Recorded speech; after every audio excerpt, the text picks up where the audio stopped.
MVP? Bang bang, les MVP, bam. Tout à fait. 3 Les lettres. meilleurs. MVP. On est installé. Comment ça va, C'est Alex? YNCA, là. Non, pas du tout. Comment ça va, Alex? Bon, ça va bien, ça va bien. Écoute, Nouvel on va apéro. parler de la crème de la ligue. Tout à fait. Donc ça va toujours bien, on y va avec le sourire. On va parler de l'élite. On va parler de nos amis qui sont en train de discuter fort dans une des discussions les plus attendues chaque saison NBA. Installez-vous tranquillou. Pour ceux qui l'ont pas vu, on a fait un apéro un peu badant sur notre ami Blake Griffin.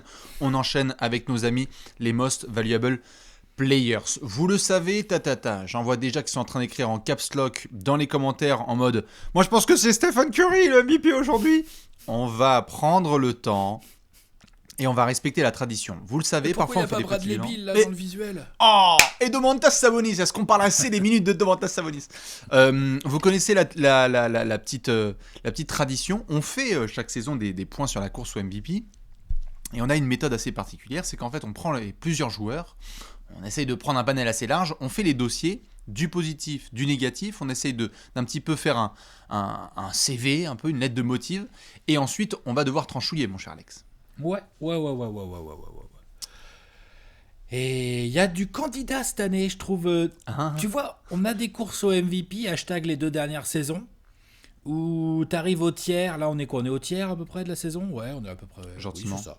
Un gros tiers même. En fait, parce que c'est que 72 matchs cette année. Tout dépend de ce que le monde nous réserve, si ça se trouve on est à la moitié. Mais... Tout dépend... ouais, un gros tiers en termes de nombre de matchs joués, et tout dépend de combien tu t'en es fait reporter. Bien sûr. Mais voilà, disons qu'on est à peu près au tiers.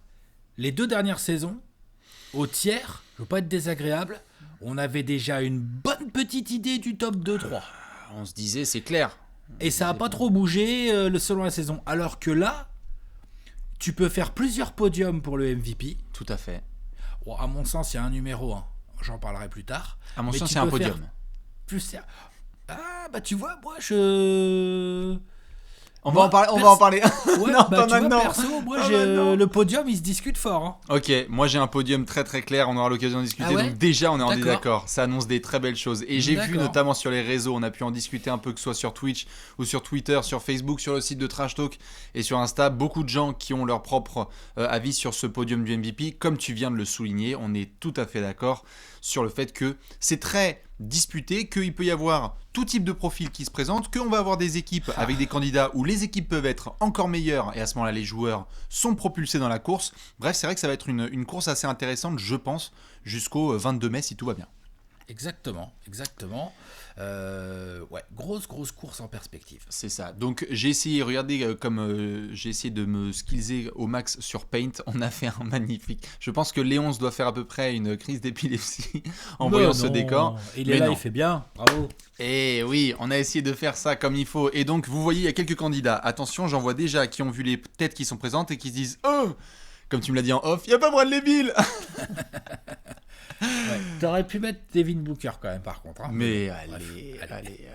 Range-moi ça. Il vient de se réveiller l'autre, donc on va attendre un petit peu. Mais ils sont là, ils sont juste en dessous. Regardez-les, Donovan Mitchell, LeBron James, Stephen Curry, Kevin Durant, Damian Lillard, Joel Embiid, Nikola Jokic, Kawhi Leonard, Giannis Antetokounmpo. Ça fait du beau monde. Ouais. Il y a du beau monde. Ça fait du très très beau monde. Et donc après, il faut essayer de trier tout ça. Est-ce qu'il y en a trop? Est-ce qu'il n'y en a pas assez? En tout cas, on a pris les 9 fantastiques. Et donc, on ne va pas perdre de temps, Alex, parce qu'on a plein de choses à dire. On prend un joueur, on en fait le dossier, du positif, du négatif. Alex, tu sais que quand je tends mon poignet comme ça et que je pointe mon index dessus, c'est Dame Time. On s'occupe tout de suite du dossier de monsieur Damian Lillard. Je prends mes notes. Très beau dossier. Non, putain. Voilà la gueule du dossier. Et en plus, au moment où on fait cette vidéo, après cette nuit et la défaite donc des Suns, il est 4e, et la victoire des Blazers, défaite des Suns, il est 4e de l'Ouest, monsieur Damian Lillard, avec ses Blazers sans CJ McCollum et sans Yusuf Nurkic. Déjà ça te pose la base du dossier, genre bien propre. Tout à fait. On est sur les standards de Damian Lillard individuels qui sont énormes, quasiment 30 points de moyenne avec 45% au tir, 40% à 3 points, 90%, plus de 90% au lancer. Toujours ce money time. 7 passes, 4 rebonds. Le Damian Lillard, ça fait des années qu'il nous apporte la même production. Le money time, les gens étaient avec nous hier soir en direct pour le money time à OKC. Qu'est-ce qui s'est passé à Dallas? Qu'est-ce qui s'est passé Dallas. dans... Oh là là là là. Pa. Qu'est-ce qui se passe tous les soirs lorsqu'il y a un match qui est serré? C'est limite si on attend que l'adversaire rattrape Portland pour qu'ensuite Damian Lillard mette tout le monde d'accord. C'est du Damian Lillard dans le texte avec ce contexte que tu as bien souligné. Pas de McCollum, pas de Yusuf Nurkic, pas de Rodney Hood, beaucoup d'absents et Portland est top 4 de l'Ouest quoi. Il est énorme. Leadership énormissime. Leadership maximal, la grande classe. Ça assume à fond son statut de superstar. Ça prend ses responsabilités quand il faut prendre ses responsabilités. On a souvent tendance à mettre en avant les moments clutch de Damian Lillard. C'est vrai que l'autre, OKC et Dallas, là, voilà, ils sont là en train de dire merde. Mais ces matchs, d'une manière générale, combien de fois Damian Lillard, dans le premier quart, il touche pas forcément trop la balle, il laisse Covington ou Enes Kanter là en ce moment parce que forcément Anthony Simons ou Gary Trent, ouais, il laisse un peu et tout putain.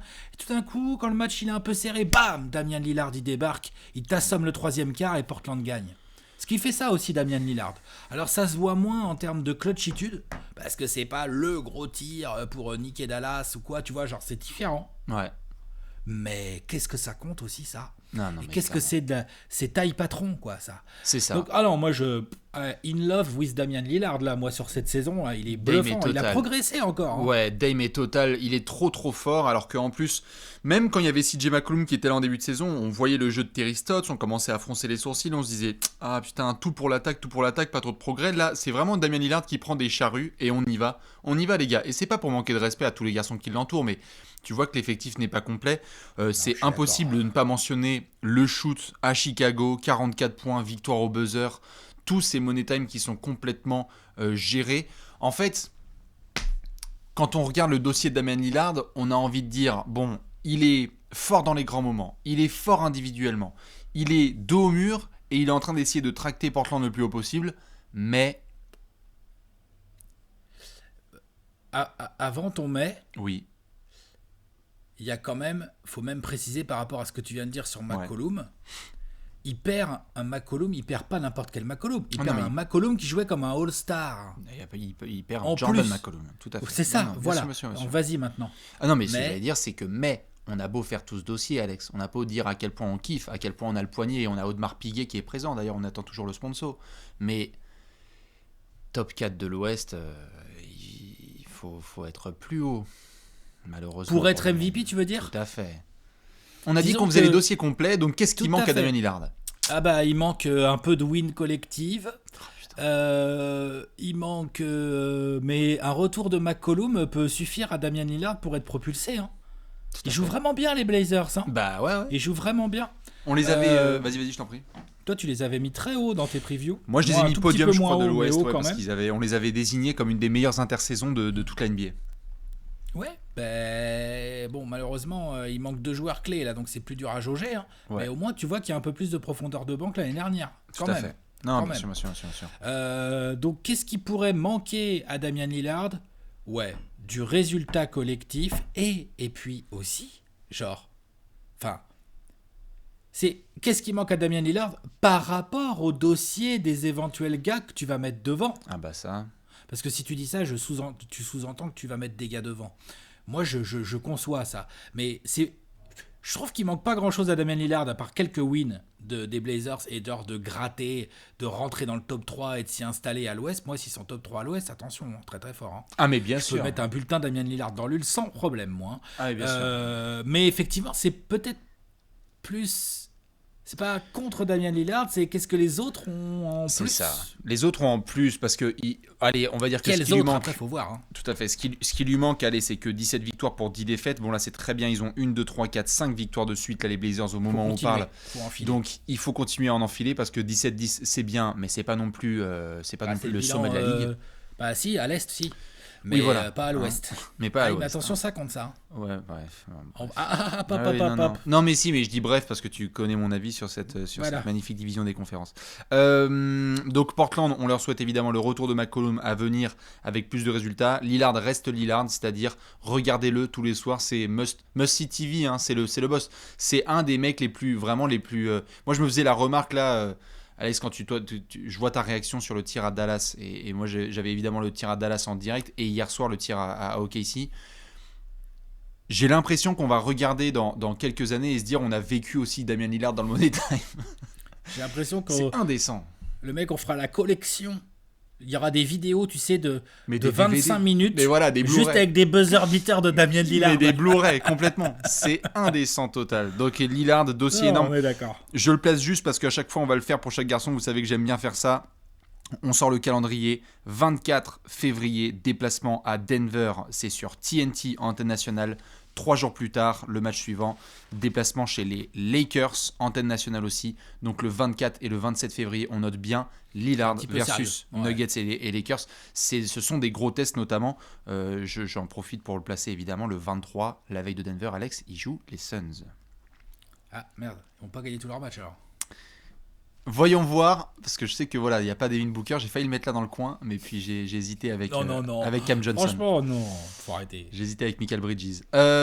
Après avoir montré l'index sur le poignet, on va devoir évidemment montrer les lunettes à 3 points. Est-ce qu'on peut parler de Stephen Curry? Oh putain. Waouh. Le chef avec un grand C, hein.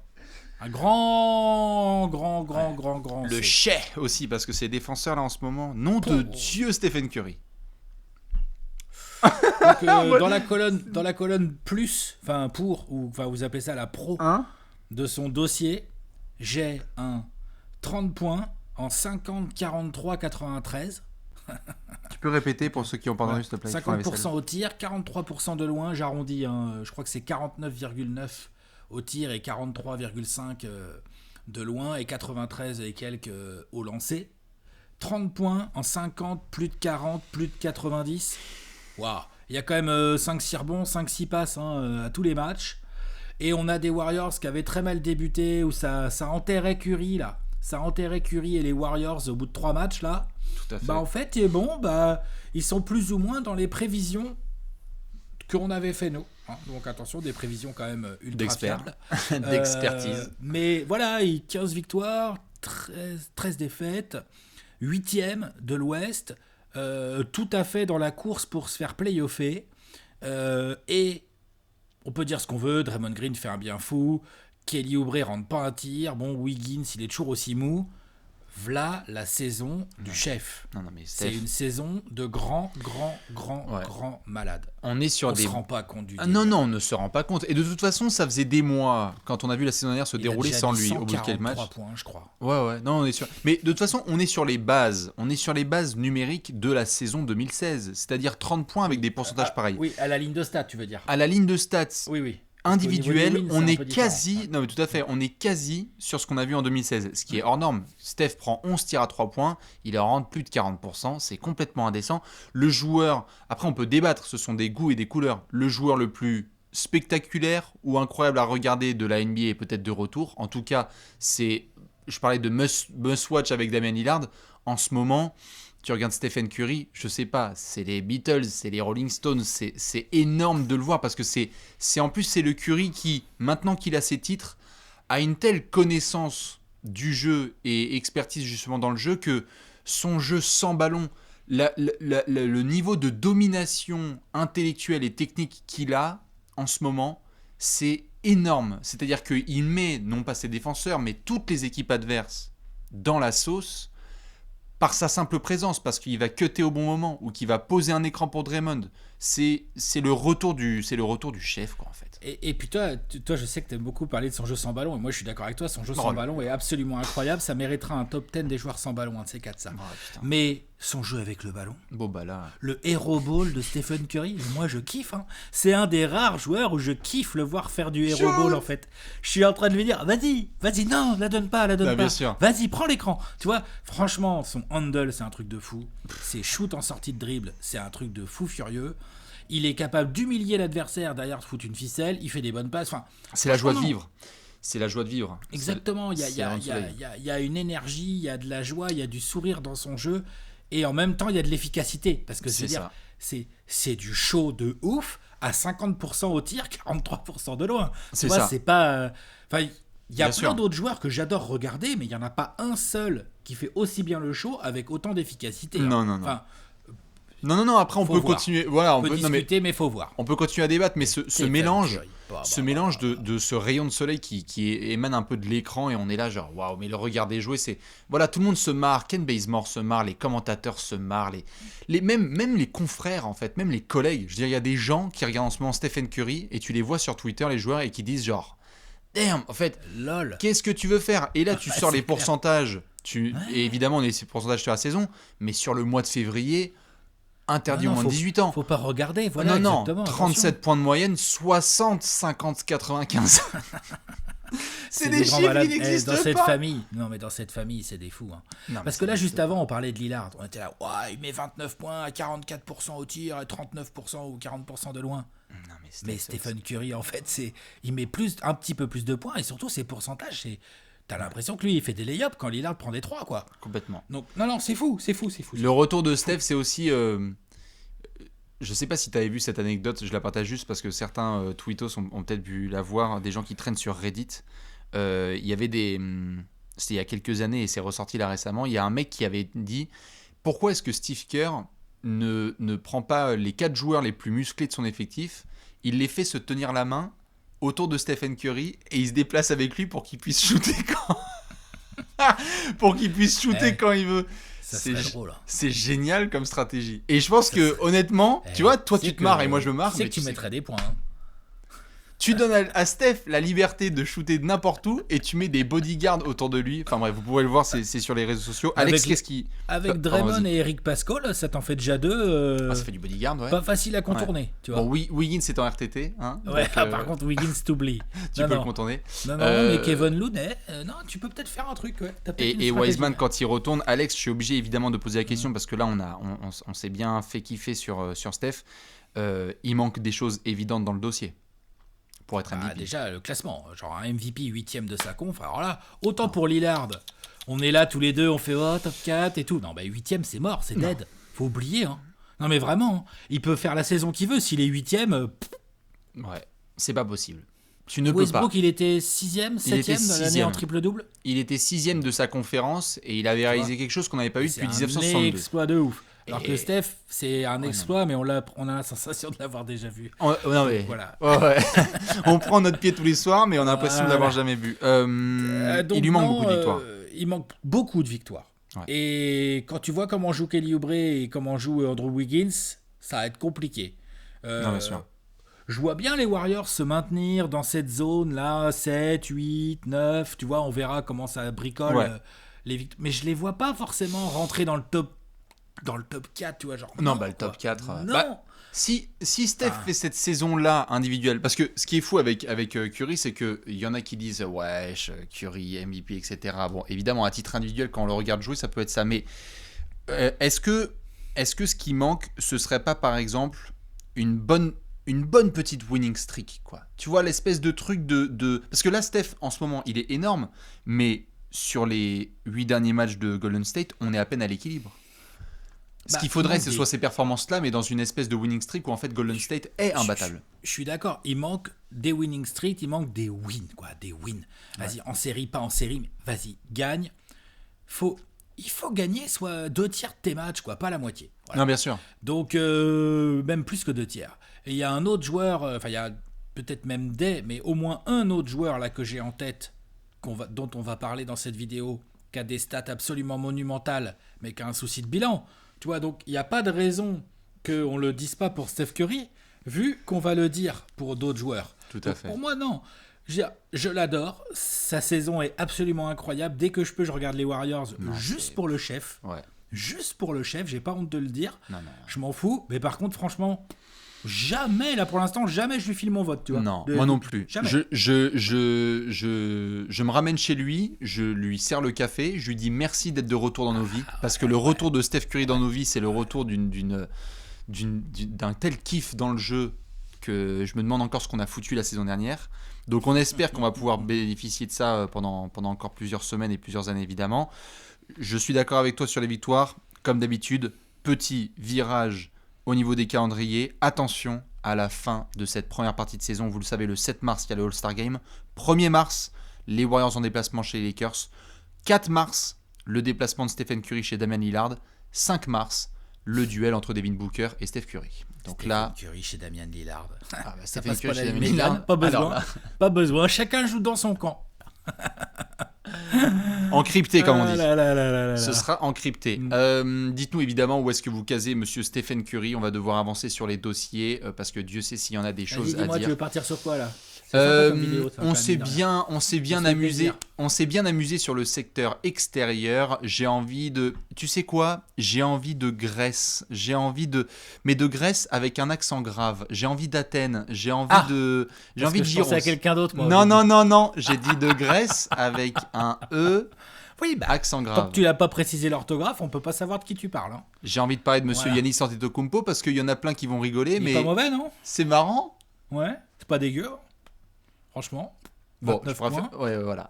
12 rebonds. Il est vraiment mauvais cette saison, Giannis. Franchement, il a baissé. C'est indéniable. Hein. 28 points, 11,5 rebonds, presque 6 passes d'ess, 1,5 steal, 1,5 compte quasiment. Hein. J'arrondis un peu. Il y a 56% au tir, donc c'est toujours pitoyable à 3 points, en dessous des 30%. Puis c'est pas ouf au lancer, là je l'ai pas, là, pourquoi je l'ai pas? On est dans les 64%. Mais bon, il y a toujours un 28-12 dans une équipe top 3 de conférence, quoi. Et en plus, pour le coup, à sa décharge, putain, voilà comment il n'est pas aidé par ses coéquipiers et son coach cette saison. Il a sa responsabilité aussi, le Giannis. Hein. Bien sûr. On va sûrement en parler là, mais il pourrait avoir plus de wins et parfois ça dépend pas tout à fait de lui, je trouve. Non, bien sûr. C'est sûr que là, en plus, le timing est particulier parce qu'on fait ça d'apéro au moment où les Bucks réalisent leur première série de 4 défaites consécutives depuis que Mike Budenholzer est arrivé à Milwaukee, en tout cas en termes de saison régulière, puisqu'ils en avaient déjà perdu 4 de suite. C'était contre Toronto en finale de conférence 2019. Donc le timing fait que, tout à fait, il y a des coéquipiers qui ne répondent pas présents, donc les Bucks ne sont pas aussi dominants que les 2 dernières saisons. La première chose, moi, qui me vient à l'esprit et qui fait que Giannis, je peux pas le mettre aussi haut que les années précédentes, c'est que t'es pas l'écrasant numéro 1 de ta conférence Est, hein, ça c'est sûr et certain. Tu domines plus pareil en défense, c'est différent. Tu domines plus pareil, tout à fait. Il y a aussi un phénomène qu'on connaît bien et qu'il y a un garçon dont on va pouvoir parler qu'il a bien connu, c'est aussi le phénomène de lassitude, c'est-à-dire, Binder, done that, déjà vu, Giannis, 28, 11, 5, bonne équipe de l'Est, merci, au revoir, le script, on le connaît. Il y a un peu de lassitude aussi. Mais bien sûr, et donc à partir du moment où les Bucks sont pas dominants, pour moi c'est mort pour Giannis. C'est ça. Il peut faire 35-15. Hein. Si les Bucks sont que troisième, tu vois, attention parce que c'est pas si mal. Hein. Bien sûr. Mais que troisième de l'Est, ça voudra dire qu'il y aura peut-être des mecs à l'Est qu'on aura envie de mettre devant Giannis, ça voudra dire qu'on va regarder à l'Ouest, on va se dire, attends quand même, t'as vu Damian Lillard? Enfin, tu vois, donc... Non, je suis d'accord. Il a été élu MVP déjà 2 fois de suite. C'est extraordinaire. On le met un cran dessous. Si les Bucks se réveillent, il peut complètement être dans la course puisqu'il a les stats d'un MVP. Attention, il a grave les stats d'un MVP. Hein. Ah non, mais bien sûr, individuellement. Et puis l'Est, là, on va voir comment ça se goupille. Mais là, pour le coup, le classement, il est serré. Je veux dire, les Bucks, ça se trouve, on va revenir à la pause là, mi-mars. Les Bucks seront premiers. Hein. Et à ce c'est possible. Hein, tout à fait. Et à ce moment-là, on le sait, c'est comme les winning streak. Avant qu'ils en perdent 4, là, ils en avaient gagné 5 de suite, les Bucks. Donc, ça peut aussi tout de suite repartir. On le sait, ils ont besoin de retrouver leur dynamique collective parce que là, il y a eu des défaites vraiment cracra. Je tiens à souligner aussi, à titre perso sur le dossier Giannis, qu'il y a eu des rendez-vous plutôt manqués. Je ne peux pas m'empêcher de ne pas penser au duel, notamment entre Bucks et Lakers face à LeBron, ou le duel. Quand je dis manqué, c'est qu'il manquait la victoire, hein, évidemment. Giannis, après, a répondu présent. Quoique face aux Lakers, c'était pas non plus son meilleur match, mais on a eu aussi un duel face à Kevin Durant, on s'en souvient, à Brooklyn, qu'on a eu là Utah en déplacement à Utah, et où justement c'était un peu compliqué pour les Bucks. Donc l'année dernière aussi, t'as vu à Phoenix, bien sûr, tout à fait. Le match perdu dans le clutch time et tout, alors qu'il fait un match énorme. Hein. C'est ça, c'est ce qui fait que l'année dernière, quand il y avait ces rendez-vous-là, on avait un Giannis qui répondait présent et des Bucks qui répondaient présent. Là, comme tu l'as dit, les statistiques sont là, il est énorme. On était quand même obligé de le mentionner parce que t'es back-to-back MVP et que pour peu que Milwaukee ait des meilleurs résultats, il pourrait remonter au classement. Mais un tripit semble impossible, Alex, on est d'accord ? Impossible, non. puisque je trouve que l'Est n'est pas si ouf que ça cette saison, et qu'en fait tu peux avoir en une winning streak des Bucks qui sont premiers de l'Est. Après, est-ce que ça suffirait? Tu vois, c'est pas gagné, c'est chaud. Faudrait vraiment qu'Yanis il enfile des matchs à 40 points dans une winning streak incroyable, tu vois, genre. Mais voilà la concurrence qu'il y a, c'est que là on a parlé de Steph, de Damian Lillard et tout, mais c'est pas les plus gros concurrents de Yanis, hein. Ah non, complètement. Non. Tu vois, je pense que même si je pense que je suis d'accord avec toi, je pense que même si tu vois il y avait une streak de malade comme ça, je crois que Yanis serait même pas, je pense qu'il y aurait des votants qui diraient OK, mais vous êtes collectivement moins bon que la saison dernière, ou ouais vas-y on a déjà vu, mais en fait là au niveau du script on n'y est pas, parce qu'on sait que les votants aussi aiment bien un peu la variété. Pour réaliser un triplé, qui on a, Alex, comme garçon qui ont fait 3 fois MVP? Larry Bird. De suite. Larry Bird. Je crois qu'il y a que lui, non? Peut-être Bill Russell, peut-être. Jojo l'a pas fait. Ah non, Jojo l'a pas fait, LeBron l'a pas fait, Magic l'a pas fait. Shaq l'a pas fait. Bill Russell, non? Bill Russell a dû le faire. Ouais, je crois que c'est Bill Russell et Larry Bill Russell et Larry Bird. Ouais.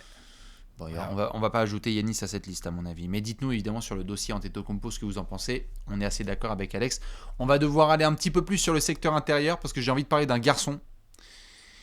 Il est tout en haut à gauche, il est au-dessus de ton crâne, il s'appelle Joel Embiid. Et alors lui, qu'est-ce qui fait discuter dans la conversation au MVP? C'est normal, hein. Waouh, le dossier Embiid. Pour beaucoup de gens, Alex, et vraiment je le souligne, j'ai vu beaucoup de gens mettre Embiid numéro 1 de la course au MVP. Ça a peut-être dû se calmer un petit peu là avec les quelques défaites des Sixers aussi, tu vois. Parlons-en. Je pourrais comprendre, quoi. Premier de l'Est encore aujourd'hui, au moment où on parle. Il faut qu'il se méfie, mais pour l'instant c'est encore le cas. Ouais. Dominant des deux côtés du terrain. Je commence même pas par les stats, je commence par le mot dominant. Ouais. Il est dominant des deux côtés du terrain. Ouais, je suis d'accord. C'est sale. Ouais. C'est très très sale. Il est quasiment à 30 points par match. Il y a plus de 10 rebonds. Il y a un peu de passe d'aise, un peu de contre, un peu d'interception. Enfin, il y a de tout. Ouais. Il y a des vrais progrès dans les choix. Il y a un vrai cap qui a été passé par Joel Embiid là.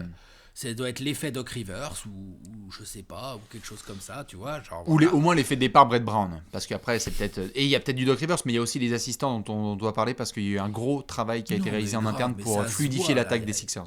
Prise de conscience, meilleure attaque, plus fluide, la défense est toujours là, le Jojo il est concentré, quand ça fait faute sur lui il rentre ses lancers, quand il y a un mec moins costaud il reçoit la balle au poste, il va l'enfoncer, enfin franchement il est très impressionnant des deux côtés du terrain.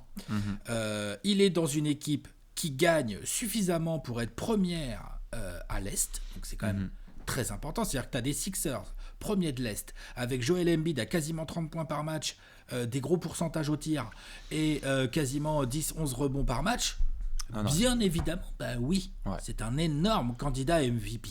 Ouais, tout à fait. Je veux dire là, à un moment donné, il est pour beaucoup de gens, à moins que vous dans les commentaires vous nous disiez le contraire, chez beaucoup de gens il est podium les yeux fermés pour ce simple combo de meilleure équipe de l'Est et d'une telle production numérique et domination. C'est intéressant que tu aies mentionné ça en premier parce que quand tu vois Embiid, ça y est, on l'avait désiré, on l'avait souhaité, on l'avait rêvé, on en avait parlé il y a 1 an, on avait vu les prémices de Joel Embiid quand il est dominant, on faisait des comparaisons avec les quelques saisons du Shaq, parfois on se disait genre il n'y a pas grand chose à faire, pas le même joueur certes, mais là on le voit cette saison, moins de blabla, le jeu est plus important, l'emporter collectivement, et là je venais de parler de Giannis avec les rendez-vous. Putain, il y a des rendez-vous de Embiid, les Lakers, Boston, Miami, Brooklyn. Il y a eu des rendez-vous où Joel a été juste trop fort. C'est-à-dire que maintenant,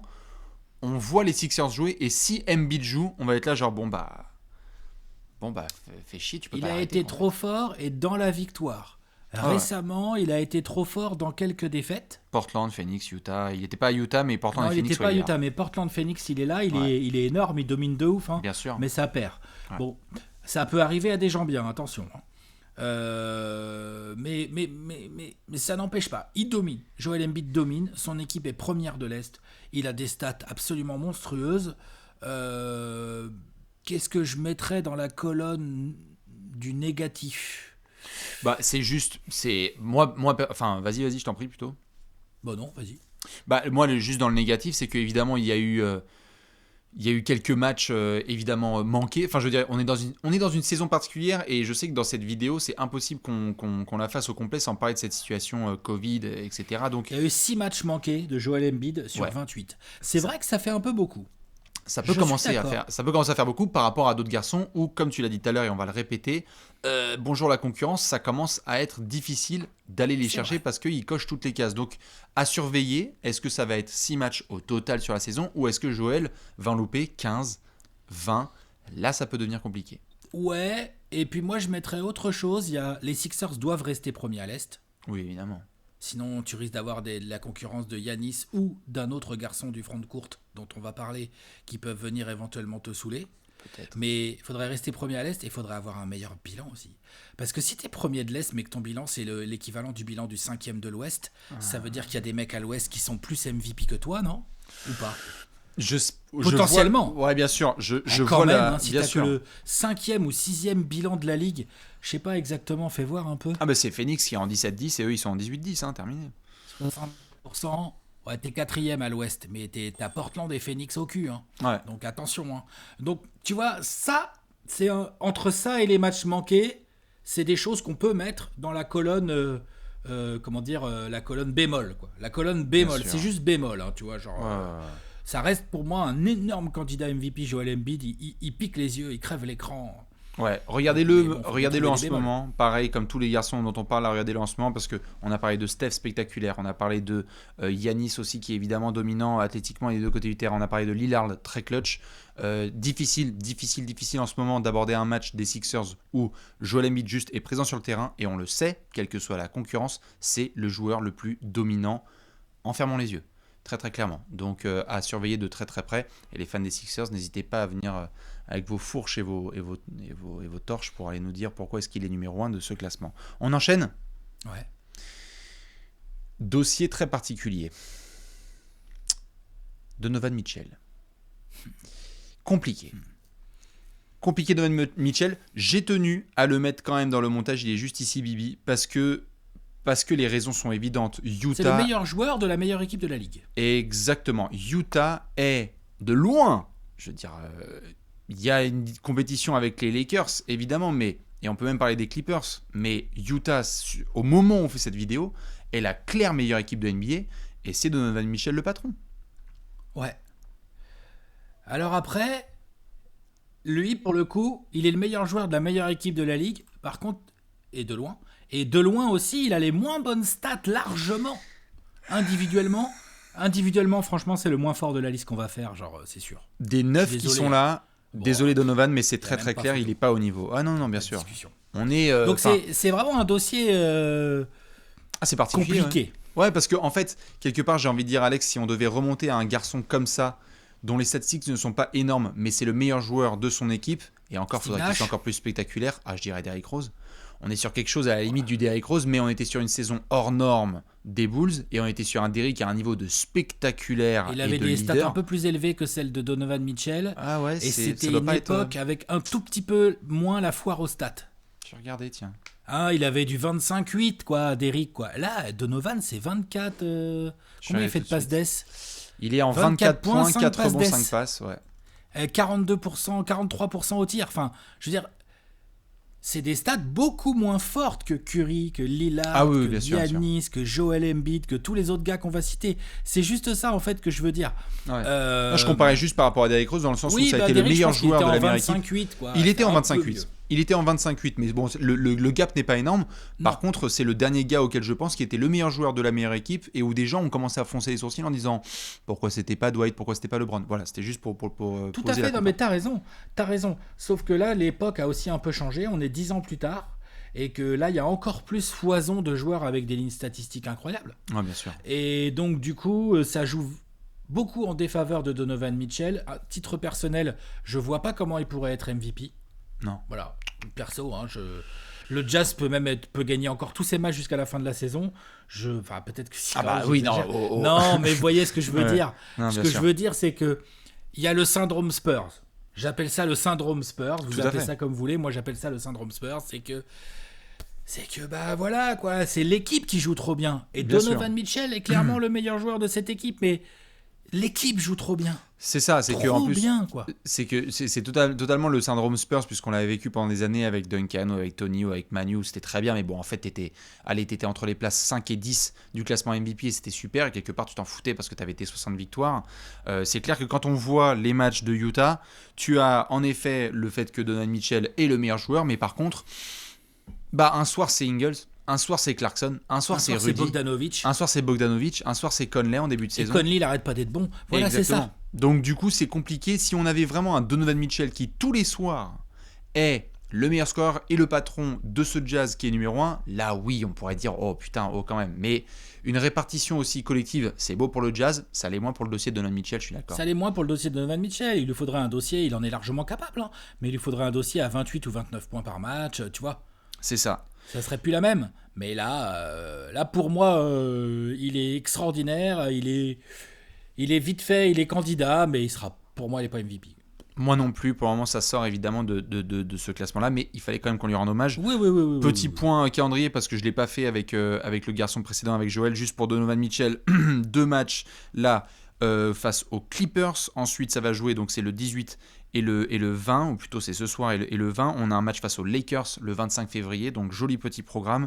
Et ça va terminer juste avant la pause du All-Star Break à Philadelphie. Donc voir si Donovan Mitchell peut bien finir. Utah joue 1, 2, 3, 4, 5, 6 de ses 8 derniers matchs avant la pause à l'extérieur. Donc à confirmer pour M. Donovan Mitchell. C'est clair que s'ils sont sur les bases des Warriors de 2016 en termes de victoires et de défaites, là peut-être qu'on sera en mode on va discuter.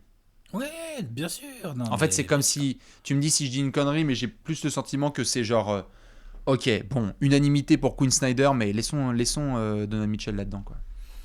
En tout cas, là, Quinn Snyder a plus de chances d'être coach of the year que Donovan Mitchell MVP. Hein. Ça, on est très là, c'est clair, non? On est clairement d'accord, non, c'est sûr. C'est juste que pour Quinn Snyder, voilà, dans sa catégorie, lui, il est en train de mettre les gens dans le rétro et c'est bien. Attention, là, ouais. Là, par contre, attention. Là, il est en train de faire attends. La vidéo serait très courte. Parce qu'en fait, moi, les gars, à chaque fois que je prends une décision, ça marche, en fait. C'est ça, hein, oui. Donc, en fait, on joue trop bien, c'est trop beau, et dans tous les rendez-vous, on a été là, à domicile et à l'extérieur. Voilà. Et à chaque fois qu'un coach a voulu me la faire à l'envers, c'est moi qui l'ai niqué. Voilà. Quinn Snyder, on pourra en parler évidemment dans une autre vidéo. On va changer de client. Vas-y. Qu'est-ce que t'as là sous la main? Il est particulièrement silencieux. Il joue lui aussi à Los Angeles, mais il n'a pas de problème de calvitie. Monsieur Kawhi Leonard, il faut qu'on en parle tout de suite chez les Clippers, puisque c'est un candidat MVP. Très beau dossier. Il ne parle pas beaucoup, mais alors qu'est-ce qu'on en parle peu? Oh putain.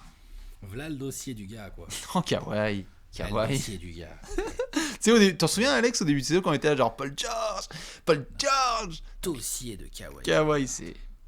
Le mec lead la meilleure attaque de la ligue. C'est les Clippers.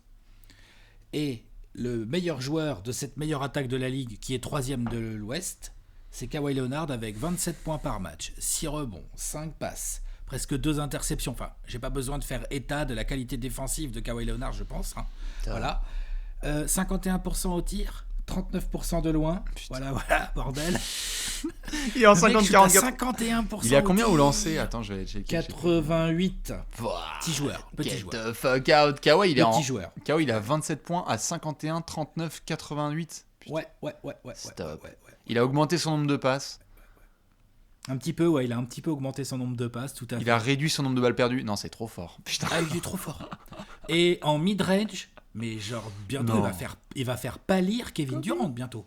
C'est un délire. Ouais, c'est chaud. C'est un délire. Donc en mid-range, il est absolument incroyable. Il rentre des 3 points aussi. Hein. J'ai dit, il a 39% de réussite, donc c'est très propre. Mais il y a vraiment un truc, là, il y a vraiment une sérénité qui se dégage du jeu de Kawhi Leonard qui est complètement hallucinante. Moi, je fais partie des mecs qui m'impressionnent le plus. À chaque fois que je le vois jouer, je fais, mais... Tu sais, t'es là, tu fais, Kawhi, ouais, tiens, ouais, 18 points. Ouais, il a shooté que 8 fois. Oh, c'est bien. Ah non, mais il est. Tout d'un coup, il reçoit la balle au poste, il se retourne au-dessus de son épaule gauche, là. Pouf, petite ficelle, le défenseur n'a pas le temps de réagir. Enfin, ils sont pas très convaincants, ces Clippers. Ils sont pas très convaincants, ces Clippers. Il y a égalité. Kawhi takeover, tu reviens avec ton café, il y a plus 8. Il est trop fort, je suis d'accord. Il défend, hein, il défend, deux côtés. Hein. Combien de soirs on l'a vu déjà prendre le meilleur attaquant adverse et toujours cette terreur qu'il impose défensivement. Il est vraiment trop fort. J'ai l'impression que Il coche ses cases, donc évidemment individuelles, statistiques et collectives, puisqu'on parle de Clippers qui, comme tu l'as dit, sont très très bons offensivement et sont une des 5 meilleures équipes de la Ligue, en tout cas top 3 de la conférence Ouest. Donc à suivre de très près. Il y a eu quelques rendez-vous loupés. Il y a eu quelques rendez-vous, des matchs loupés évidemment, mais on a eu aussi quelques rendez-vous loupés. On n'a pas encore, je n'ai pas, je fais la liste un petit peu. 6 matchs loupés ouais. sur 29 déjà. Je te C'est donne ça. l'info. Je n'ai pas le souvenir, tu vois, top of my head, mais et dites-moi si vous l'avez, ceux qui regardent cette vidéo, mais d'une performance majeure là de Kawhi Leonard cette saison. On a fait genre waouh, c'est lui dont on parle, ce sont ses Clippers. Ils ont été bons, ils ont fait une winning streak assez intéressante. Et il a été bon, toujours dans ce range entre 20 et 35 points. Mais on n'a pas encore eu l'explosion comme on en a eu avec Steph, comme on en a eu avec Joel, comme on en a eu avec Joker. C'est moins son style. C'est ça, mais ça compte dans le oui, bien sûr que ça MVP. compte, mais c'est moins son style, tu vois. Alors Kawhi, il est plus du genre à mettre 28 points tous les soirs. Tout à fait, mais tu sais que pour les beaux temps, ça, c'est souvent ils ont besoin de la petite explosion, quoi. Oui, la petite explosion statistique, ou peut-être tu vois, 6 matchs ratés, on parle de 6 matchs ratés pour Joel Embiid, c'est chiant aussi pour Kawhi, je suis désolé. Dans un dossier de MVP, donc là, 6 matchs, ça fait genre en gros 20% des matchs ratés, c'est trop pour un MVP sur la longueur d'une saison. Enfin, à mon sens, c'est trop. Hein. On est d'accord. Donc ça joue contre lui. Après, est-ce que tu peux être MVP si tu es la deuxième meilleure équipe de Los Angeles ? C'est une vraie question. Compliqué. Il faudra se poser à un moment donné, mais c'est pas si simple. Non, mais c'est clair que quand on voit Kawhi Leonard, on peut se dire oui, on pourrait, à titre purement individuel, pragmatique, lui donner un MVP, mais les critères, on les connaît, c'est trop compliqué. Je fais un petit tour sur le calendrier, comme d'hab, pour boucler un petit peu le dossier du Boardman Gets Paid. 2 fois Utah, donc, puisqu'on venait de parler de Donovan Mitchell. Brooklyn, attention, 22 février, là, il faut le surveiller ce match, puisqu'ils ont déjà joué les Nets. C'est Kyrie Irving qui les a mis dans la sauce, on s'en souvient, récemment, avec 40 points, je crois, un délire comme ça. Et ensuite, ça finira le break en jouant à Milwaukee et à Boston. Là, moi, j'ai bien envie, surtout que Paul George n'est pas là. Je veux dire, la plateforme, elle est présente là pour Kawhi Leonard pour essayer de faire des dingueries. Il faut y aller. Il a eu quelques petits soucis physiques, donc à surveiller. Les Clippers qui ont bien joué en son absence, ils ont battu Miami alors qu'il y avait tout le monde d'absent. Mais il faut vraiment que là, ils prennent ce dernier virage ces 2 dernières semaines pour nous claquer une ou 2 dingueries. Tu défends comme un taré contre les Nets. Tu t'occupes de notre ami Giannis Antetokounmpo. Tu éteins Jaylen Brown et puis voilà quoi. Classique. Voilà, c'est ça. Ouais, un classique. J'ai une semaine dans la vie de Kawhi. Tu fais comme ça, là, tu fais pouf, terminé, voilà, salut et les paf, gars. Boum, c'est réussi. On va enchaîner de dossiers. Vas-y, qu'est-ce qu'on a ? Je venais de parler d'un garçon qui est particulièrement fort au scoring et qui joue à Brooklyn, monsieur Kevin Durant. Ça, il est pas mal. Alors, faisons le dossier KD. Déjà, il est de retour. Ah, c'est pas Kyrie, c'est pas Harden dans la course. Bah en fait, le truc, c'est que ça, on va en parler, mais on peut commencer par là. Ils vont se manger les uns les autres là-dessus. Ça va être oui. Peut-être que le plus gros poids, fardeau, t'appelles ça comme tu veux, d'un Kyrie, d'un KD ou d'un Harden dans la course au MVP, c'est ce Big Three, quoi. Ouais, tu penses ? Parce que, quand même, t'es obligé de répartir un tout petit peu plus la marque. Ça gagne même quand t'es pas là, potentiellement. Puisque, par exemple, là, Kevin Durant, il y a des histoires et tout à gérer en ce moment. Il est pas là. Bah, ça peut gagner quand même, on le voit. Hein. Bien sûr. Ça peut gagner sans Kyrie, ça peut gagner sans Harden, ça peut gagner sans KD. Tu vois, donc ça, pour un MVP, c'est jamais trop bon. Enfin, c'est jamais idéal. Je fais exprès, je commence un petit peu par le côté qui pique. Et puis dans le deuxième truc qui pique, c'est qu'il a déjà raté pas mal de matchs.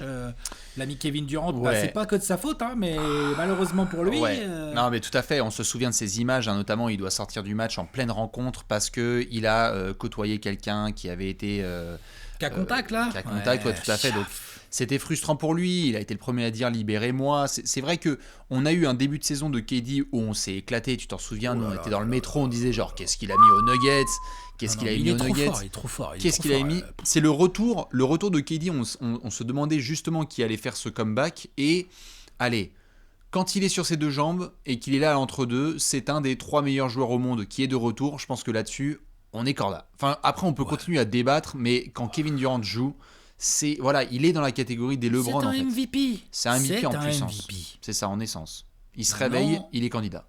Voilà, c'est ça, exactement. Il pose le pied par terre, c'est bon, t'as pas mal, bon, bah t'es candidat MVP. Voilà. Ouais. Le problème, c'est que Maintenant, il a joué que 19 matchs depuis le début de saison. Il a 2 partenaires qui seraient des candidats MVP tout à fait raisonnables. Faudrait, tu vois ce que je veux dire? Genre, il y en a un qui l'a déjà été d'ailleurs. Donc, c'est un beau dossier, mais alors, qu'est-ce qu'il faudrait des pour victoires, mettre nom le de bulletin Dieu. Kevin Durant dans le lieu? Il faut des victoires avec lui sur le terrain. Ouais, et tout à Ah bah fait, ouais. bien sûr. Mais de la régularité dans les résultats des Nets, parce que là, moi, La défense, tu veux dire? bien sûr, mais Wow. moi, c'est ça, je pense, qui fait le plus mal, c'est que Brooklyn, ok, KD est fort, ok, on observe en ce moment ce qui peut se passer avec Kyrie, avec Harden, et on n'a pas eu trop de matchs de eux 3 ensemble. On a eu certains, mais pas tant que On ça. a eu très peu. Mais On a eu aujourd'hui, 7 ou 8 à tout casser. tout à fait, mais aujourd'hui, c'est les Sixers qui sont premiers à l'Est en étant à 18 victoires pour 10 défaites. C'est pas sérieux. Je veux dire, t'es les Nets, t'es Kevin Durant. Ne parlons pas de dossier MVP.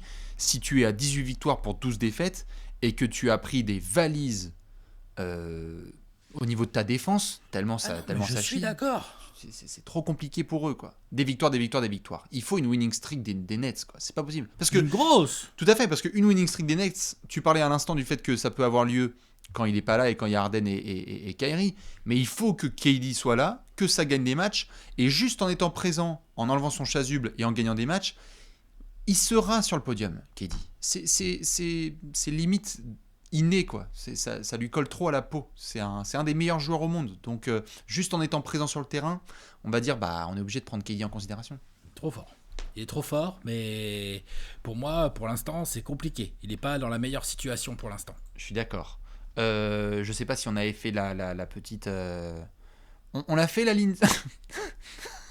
On a fait la ligne statistique ou pas de KD? Est-ce que c'est autorisé? Est-ce qu'on a dit qu'il y avait 29 points, 7 rebonds, 5 passes, à 52% au tir, 43% à 3 points, 87% au lancer? Il a que 87% au lancer? Putain, il déconne au lancer. Ouais, c'est ça. C'est une de ses pires moyennes en carrière. C'est sa deuxième pire moyenne en carrière. Troisième. Ça déconne.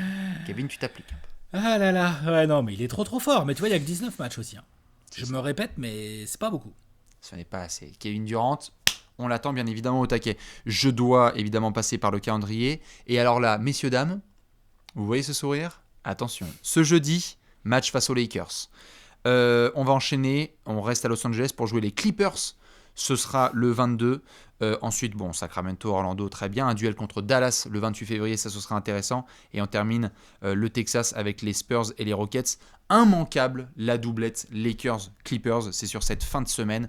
Jeudi soir, si tout va bien, on aura du LeBron face à KD, mais c'est à vérifier avec les histoires de santé de Kevin Durant. Mais c'est un beau dossier. On est d'accord. Très beau dossier. Il ne reste plus beaucoup de dossiers à faire, là. Il nous en reste 2. Uh-huh. Et on va Je vais s'occuper choisir l'ordre. et on va s'occuper du train-train de Los Angeles. Comment ça va Comment ça va, 18e saison professionnelle, 36 ans? Bordel de merde. Mais qu'est-ce qu'on est en train de witness là, hein? Le deuxième meilleur joueur de l'histoire. D'accord. C'est juste pour Bien piquer sûr, à bien vif sûr. ceux qui font la vaisselle. Surtout aujourd'hui. Non, Aujourd'hui, bon, bref. On est le 17 février, non? J'ai pas rêvé. Oui, ça va. Ouais, 17 février. C'est l'anniversaire de Marcin Gortat. Voilà, c'est ça. Non, mais Non, LeBron est beaucoup trop fort cette saison et on est donc... Voyons voir les cases que l'on doit cocher. Donc, statistiquement, ça va? oui, c'est pas la plus grosse ligne statistique de sa carrière. Ah bah non, ça c'est Normal, sûr. C'est sa 18e saison, il arrive gentiment à 1300 matchs, Écoute, à 50 000 minutes. moi je trouve Il est moi, je trouve encore qu'il en a mis le pied sur le frein. 26-7-7 ou 26-8-8 ou il y a combien là? Écoute, j'ai envie de te dire, il a mis le pied sur le frein, LeBron, puisqu'il a 26 points, 8 rebonds et 8 passes de moyenne, à 50% au tir, 38% à 3 points. En jouant toujours 35 minutes par match. Il a joué 29 matchs cette saison. On ne manque quasi rien. Pour des Lakers rien, il a joué tous les matchs. Pour des Lakers qui sont deuxième de la conférence Ouest, derrière une équipe de Utah qui est injouable en ce moment. Mais sinon, on peut dire que les Lakers sont une des 3 meilleures équipes de toute la NBA. Déjà, ils ont la meilleure défense. C'est ça. Déjà, pour commencer. Donc ça, c'est déjà noté, tu vois. Bien sûr. Alors qu'Anthony Davis n'est pas non plus dans un début de saison absolument génial. Attention. Tout à fait. Et que LeBron va devoir faire sans Anthony Davis là, pendant plusieurs semaines. Donc, on va mettre toute la charge sur les épaules de Bibi, qui jouait en octobre dernier en finale NBA. Donc, le repos, c'est pour les terriens. Les rendez-vous, je crois qu'on a été présent, hormis cette histoire-là face aux Sixers, bon voilà, où, quelque part il met 34 points, donc il a répondu présent, hein, mais où il y a eu... perdu, mais il a répondu présent. Il a répondu présent, mais on a eu... Et puis il y avait le premier match là, face aux Clippers, mais c'était l'opening night, réception des D-bags, mais sinon, on se souvient du match contre Milwaukee, avec un énorme LeBron. On a revécu aussi d'autres petites confrontations, il y a eu un match loupé contre Golden State, où ça gagne pour Curry et compagnie, mais... LeBron est vraiment à un niveau où, je pense que Alex, je te pose la question, mais... J'ai l'impression que LeBron le veut, ce MVP. Il montre que là, cette saison, il veut aller le chercher. 18e saison, ça n'a jamais été fait. Ah ouais. Ouais, je pense. Et c'est tout à son honneur. On en a parlé dans la vidéo du débat all-time. C'est de réaliser, je pense que LeBron est dans la réalisation de choses qui n'ont jamais été faites jusque-là. Tu sais, contourner le côté C-bag, machin, etc. Et donc, on va atteindre les 35 000 points en carrière. On va essayer d'être MVP au bout de 18 000 points, c'est là, c'est pour là. Ah oui, là, c'est là, on finit le tournage et il est 35 000. C'est ça, d'accord. Hein. Et bientôt, va y avoir 10 000 rebonds et 10 000 passes aussi, non? Ou c'est comment? Tout à fait. Et on va contourner ce qu'on a dit en étant sur, donc, comme on l'a vu en octobre dernier, 3 équipes différentes, 3 titres, 3 MVP des finales, au total 4 titres. Et donc, être MVP à cet âge-là, jouer tous ces matchs à cet âge-là avec le kilométrage qu'il a, c'est hors norme. Voilà, parce qu'au-delà même du débat all-time où on sait très bien que LeBron est premier, tu vois, mais c'est même pas ça le sujet là. Le sujet, c'est cette saison-là, juste à l'instant T. Un mec de 36 ans qui joue 35 ou 36 minutes par match, qui est le meilleur joueur de l'une des meilleures équipes, de la deuxième meilleure équipe de la Ligue derrière le Jazz depuis le début de saison. J'aime bien les Sixers, ils sont premiers de l'Est, mais je le redis, pour moi, ils sont pas au niveau des équipes de Los Angeles, du Jazz. Clairement pas, pour moi. Après, les Sixers non, ils sont pas. Non, mais non. Non, c'est dur. Non, moi, je te trouve dur, mais c'est pas le même délire quand même. Je suis un peu dur peut-être, mais pour moi, c'est quand même un peu en dessous quand même. Ah bah, c'est un peu en dessous, mais bon, parce que tu disais, ils sont clairement pas au même niveau. Mais ils sont pas au même niveau. Non, pour moi, ils sont pas. Ils sont pas. D'ailleurs, on va le voir, je pense. Mais ça n'empêche pas. Non, c'était juste sur le clairement. Bon, ils sont pas au même niveau, je suis d'accord, mais c'était juste sur le bon. Sur la distance. Tu vois, t'as quand même quasiment. T'as au moins 10 points d'écart en pourcentage de win. Bouge pas. Oui. Tout à fait. Quand même. Avec des histoires de Covid. Pour les Sixers. Oui, des histoires de Covid. Il y a une équipe qui joue à l'ouest et l'autre qui joue à l'est. Bien sûr. Il y a une équipe qui gagne 76% de ses matchs à l'ouest et l'autre qui en gagne 64% à l'est. Bien sûr. Ça compte quand même beaucoup. Tout ça pour dire que oui, oui, là pour le coup, tu vois, au tiers de la saison, je peux filer mon vote là sur cette saison, je peux filer mon vote à Bonbon, alors là sans problème. C'est ça. Quand on le voit, quand on le voit en ce moment, il y a en plus cette pour des Lakers qui sont pas non plus hyper convaincants, je veux dire, ils le sont dans les résultats, on a vu des winning streaks, mais il y a eu de la difficulté, il y a eu des matchs en overtime, ça ne force pas. Ça on joue essaie de compter sur tout le monde. Gaz là, on en avait fait un apéro nous pour bien dire sûr. Ça, c'est vrai. On a parlé des Lakers et des Clippers, on se demandait justement comment ça allait évoluer et c'est la force tranquille, ça gagne des matchs, mais tous les soirs, LeBron répond présent, il n'y a pas l'air d'y avoir du repos, il y a juste cette question-là, Alex, qu'on va devoir surveiller, c'est, on le sait, le plus important pour les Lakers, c'est de se ramener le 22 mai avec un effectif à 100%. Est-ce que tu peux faire, là, ce que LeBron fait, jusqu'au 22 mai, et après être à fond la caisse, parce que là, il n'y a pas Anthony Davis. Si les Lakers veulent continuer à être bien positionnés, LeBron, il va devoir charbonner fort. En fait, Attention aux minutes. C'est pour ça que j'ai bien précisé, là, à l'instant T, au tiers de la saison, je peux filer mon vote. Je suis un petit peu plus sceptique sur le fait de le faire à la fin de la régulière parce que les gens disent il veut être MVP. Peut-être LeBron veut être MVP, effectivement. Moi, je crois qu'il veut surtout une autre bague. Mais évidemment, Alex, mais l'un va avec l'autre. Donc, du coup, je parlais pas ça peut aller ensemble. Ou quoi. Je veux dire. Non, je disais ça peut aller ensemble. Ça peut aller ensemble. Il peut y avoir aussi un moment où juste LeBron, il redevient raisonnable là en avril quand Anthony Davis revient et il fait genre genre là, tiens, tu sais quoi, je vais jouer un peu que 28 minutes, puis tiens, le road trip là, de 2 matchs, là, tiens, moi je vais rester à la maison avec Savannah et les gosses. Bien sûr. Voilà, tu vois, non mais clairement. Donc du coup, je serais pas surpris que ça arrive. Donc oui, là, à l'instant T, franchement, LeBron, il est tellement MVP là, mais c'est incroyable quoi. De toute façon, on va le faire à la fin de la dans la colonne bémol. Podium. Non, mais tellement MVP, je veux dire, il est tellement, tu vois, il t'as coche toutes tellement les cases. potentiellement l'envie de lui foutre le bulletin. Ouais. Le bémol que je mettrais tout de suite, c'est par rapport à ce que tu viens de dire, c'est on va voir, est-ce qu'il y aura un jour ou l'autre un peu de load management sur LeBron James cette saison, je parle. Ouais. Est-ce que aussi le fait qu'Anthony Davis ne soit pas là pour plusieurs semaines, du coup, est-ce que ça va pas leur faire perdre des victoires aussi? Donc du coup, ça va pousser derrière. Tu vois, ça va pousser derrière. Va pousser, ça se trouve, tu as les Blazers ou les Clippers. Non, les Blazers sont un peu loin. Mais on sait jamais. Hein. sait mais jamais. Les Clippers, par exemple, qui reviennent fort et qui passent devant. Ou là, j'ai dit les Sixers, ceci. Les Sixers, ils se remettent à gagner pendant que les Browns, ça stagne un peu parce que voilà, quoi. Non, bien Donc, sûr. c'est ça les bémols. Hein. Mais par contre, d'un point de vue individuel, oh là là. D'un point de vue individuel, c'est le meilleur joueur au monde qui s'amuse face à des enfants. Il y a une gestion balle en main et même défensive. Il y a un contrôle absolu, même dans le Money Time, lorsqu'il faut fermer la boutique, il est là. Je rappelle juste une stat, je l'ai balancé, certains l'ont vu sur Twitter hier. Aujourd'hui, au moment où on parle, LeBron, 36 ans, c'est le 7e plus gros total de minutes jouées de la NBA. Autour de lui, il y a des garçons qui ont entre 20 et 28 ans grand maximum. Donc attention, on est déjà à 1000 minutes sur la saison. On sait que c'est un cyborg, on sait qu'il n'est pas né sur le même calendrier géorgien que le nôtre, mais attention quand même, parce que les Lakers, il faut qu'ils soient à 100%. Et moi, je te dis que s'il y a la moindre alerte, et les Browns et le staff des Lakers, ils vont faire hop, hop, hop, hop, hop. Oui, bien sûr. Non, hop, à la maison, à la villa. Tout à fait. Tu vois, genre, non, ça, ils auraient raison. Enfin, je veux dire, t'es d'accord, non, Bastien, tu ferais pareil. Enfin, je veux dire, c'est logique. Ils n'hésiteront pas une seule seconde, ils le feront et ils auront bien raison. J'ai juste hâte de savoir comment ça se passe justement au niveau de la motive de LeBron, qui va être le premier à dire bon bah voilà, fuck le All-Star Game, arrêtez de me casser les couilles avec ça parce que j'ai envie de passer du temps avec mes gosses. C'est clair qu'il aurait bien voulu une et petite me mettez pas en bubule, en isolation là pendant une semaine parce que c'est vraiment naze.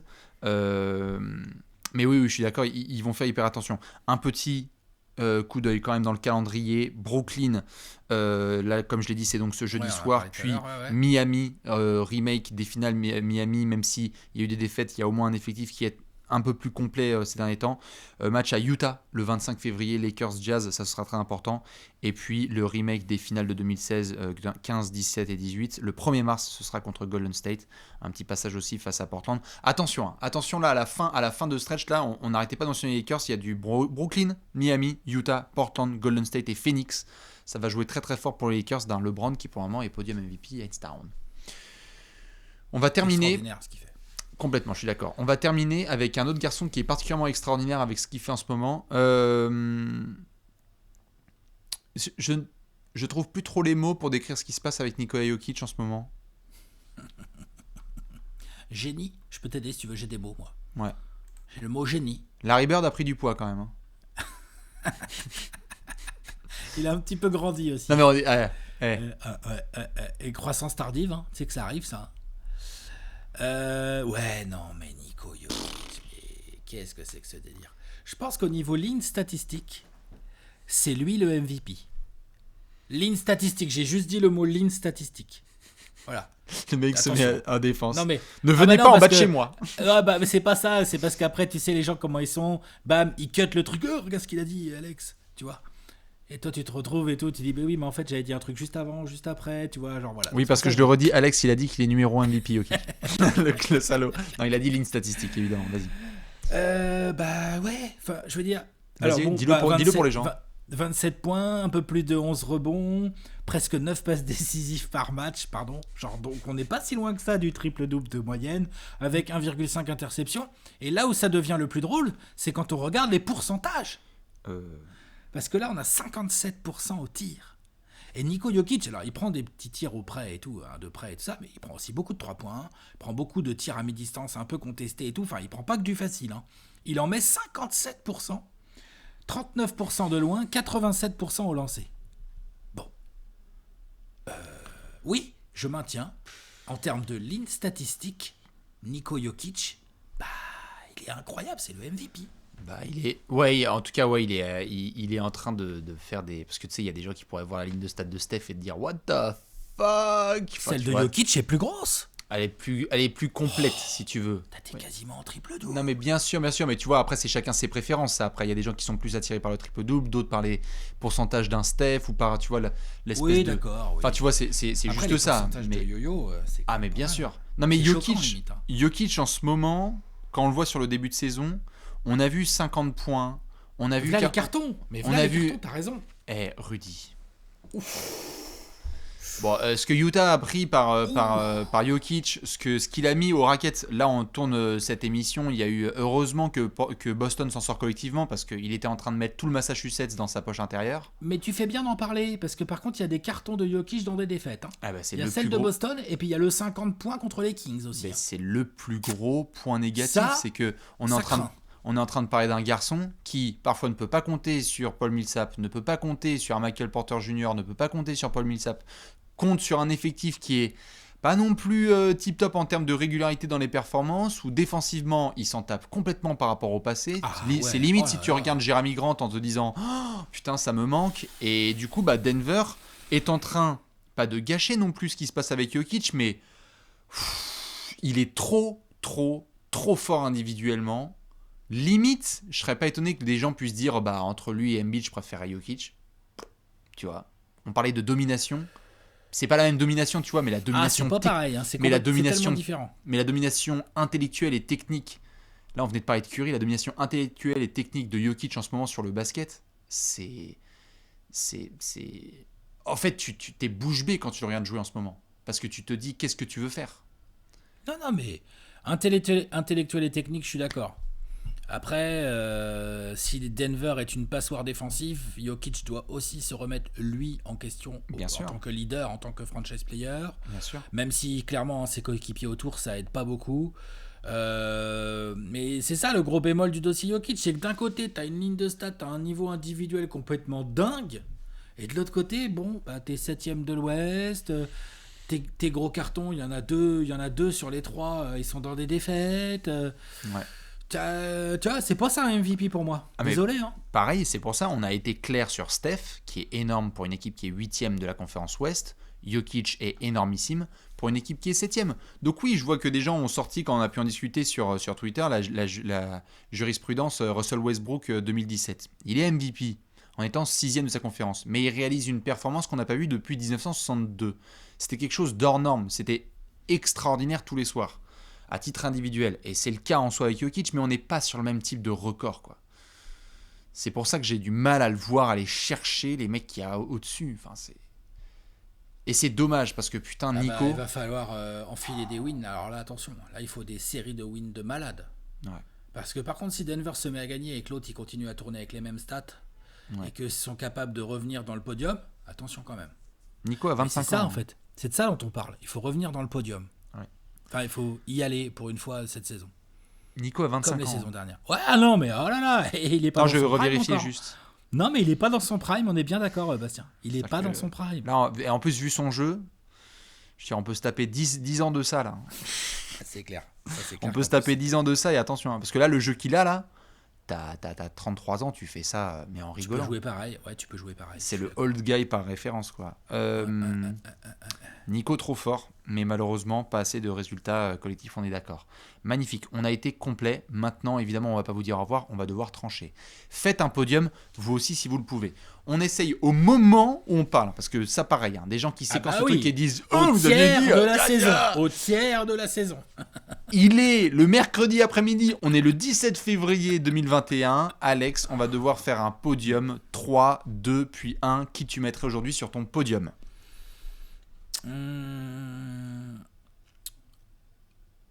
En 1, LeBron. En 2, Embiid. Et en 3, Kawhi. Ok. En 1, LeBron. En 2, Embiid. En 3, Jokic. Ah d'accord. Ouais. Okay. Il sera pas MVP, mais trop fort. Kawhi, ouais. Ah ouais. Et Kawhi, ça se trouve, on se reparle dans 10 jours. Ils ont gagné 4 fois. Et en fait, il est deuxième de l'Ouest, ouais. voire pas loin d'être premier. Et en fait, on fait, attends, pardon, mais bien sûr. MVP, en fait. Tu vois, qu'est-ce qui fait notamment que par rapport à un Giannis, par exemple, ou à un KD, peut-être tu mettrais plutôt Kawhi ? Alors, KD, nombre de matchs joués. plus concurrence interne, où c'est pour moi le meilleur joueur des Nets, hein, c'est pas ce que je veux dire, hein, mais ça peut grave gagner sans lui. J'aurais bien voir les Clippers sur une longue streak sans Kawhi, je pense que ça, quand même, ça claquerait bien des dents, même s'ils sont capables de bien jouer. Hein. Je pense quand même que c'est quand même un autre délire. Kawhi par rapport à Giannis, Giannis, ça sent la saison qui va être moins bonne que la dernière, quoi. Comment veux-tu être MVP ? Bien sûr, compliqué, quoi. Ah non, mais donc, je te tendais la perche. Hein. Il rentre derrière dans mes. J'avais plutôt Lillard et Jokic, moi, juste derrière, en discussion avec Kawhi, en fait, pour être très franc. D'accord. Moi, j'ai Lillard très très haut. Hein. Ah oui. Moi, je pense que Damian Lillard, il peut complètement rentrer dans le podium du MVP à la place d'un Kawhi ou d'un autre. Si ça veut bien rigoler un peu pour Portland quand McCollum revient. Clairement. C'est ce qu'on espère, puisque dans les 30 previews, on essayait de les voir assez haut. En tout cas, on est sûr et certain de nos places 1 et 2. On est d'accord. Certains mettent Embiid en numéro 1, d'autres vont mettre un autre joueur en numéro 1, mais on a tous les deux LeBron. Toutes les cases les plus importantes sont cochées. On est en train de vraiment voir quelque chose d'extraordinaire avec le King en termes de résultats collectifs, domination individuelle, gestion du jeu, l'aura qu'il dégage, cette capacité à finir les matchs. C'est le patron, en fait, sur ce début de saison. Après, à voir, en effet, si Embiid peut le rattraper, parce que si Embiid loupe peu de matchs et que Philly reste premier de l'Est, c'est-à-dire que si Philly reste premier de l'Est et que Utah reste premier de l'Ouest, je pense que Embiid, qui fait quelques grosses perfs, attention dans le dossier en concurrence avec LeBron. Oui, carrément. Il peut le dépasser, j'aurais pas de problème. Faudra quand même que... Je vois ce que tu veux dire. Il me faudra quand même mieux que 18-10, enfin que 60% de win. Ah ouais, mais il faudra rester premier de l'Est. Et puis il va falloir jouer tous les matchs aussi, parce qu'il a déjà raté 6. Enfin bref, il y a pas mal de si. Moi, tu vois, j'ai mis Embiid en 2, mais je pense que, attention, des Kawhi et des Lillard, ils sont tellement en embuscade aussi. En tout cas, je suis d'accord. En tout cas, ça veut dire que Curry, qui est évidemment dans la hype en ce moment, n'est pas... sur le podium, que KD, on va surveiller ce que ça peut donner. On est, pour rappel, au 17 février. Dites-nous, vous, qui vous mettez aujourd'hui à l'instant précis sur votre podium et à qui vous allez donner votre bulletin de MVP. Nous, on refera un nouveau petit point par la suite, Alex ? Ouais. C'est une très très belle course au MVP cette saison. Clairement, je te laisse le mot de la fin. C'est une très très belle course au MVP cette saison. Magnifique, ça s'appelle un repeat, en espérant que ce soit la même pour Giannis, mais c'est pas sûr. On fait plein de bisous, essayez de pas trop vous charcuter dans les commentaires. On se retrouve ce soir pour plein de matchs, en espérant des nouvelles performances de MVP. Des bisous à tous. Ciao.